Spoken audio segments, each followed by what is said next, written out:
Всем привет! Вы на канале Готовим с Оксаной Пашко. Сегодня приготовим нежные как облачко и очень вкусные пирожки с творогом на бездрожжевом тесте. Готовятся они несложно и достаточно быстро. Подписывайтесь на мой канал и узнавайте еще больше вкусных и простых рецептов.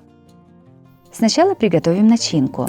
В миску кладем 180 грамм творога, насыпаем 2 столовых ложки сахара и 2 столовых ложки крахмала. Сюда же добавляем ванильный экстракт или 5 грамм ванильного сахара. Творог с сахаром хорошо перетираем вилкой. В этом рецепте можно использовать творог любой жирности. Готовим тесто. В отдельную миску насыпаем 180 грамм творога любой жирности. Добавляем 100 грамм сахара и щепотку соли. Все перемешиваем, перетирая творог вилкой. Наливаем 100 мл молока. И добавляем 3 столовых ложки растительного масла. Перемешиваем. Сюда же в миску насыпаем в 2 подхода примерно 250 грамм муки и добавляем 1 чайную ложку разрыхлителя. Все перемешиваем. Муки может понадобиться немного больше или меньше, все зависит от вашей муки. Замешиваем мягкое и не липнущее тесто к рукам.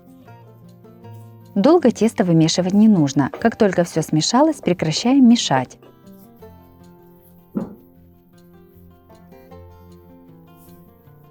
Стол посыпаем мукой и сразу же раскатываем готовое тесто в прямоугольник. Толщина раскатанного теста должна быть около 5 мм. Также у меня на канале есть и другие рецепты с творогом. Ссылка на плейлист в описании под видео. Неровные края отрезаем, чтобы получился ровный прямоугольник. Раскатанное тесто разделяем на 4 части, а затем каждую четвертинку разрезаем еще на 3 прямоугольника. Получается 12 кусочков теста. И еще 2 прямоугольника я сделала из обрезков теста. На каждый кусочек теста кладем подготовленную творожную начинку.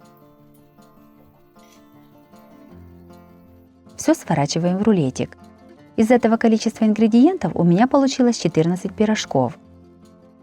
Пирожки перекладываем на противень, застеленный пергаментной бумагой. Все ставим в духовку разогретую до 180 градусов. Выпекаем примерно 20-25 минут.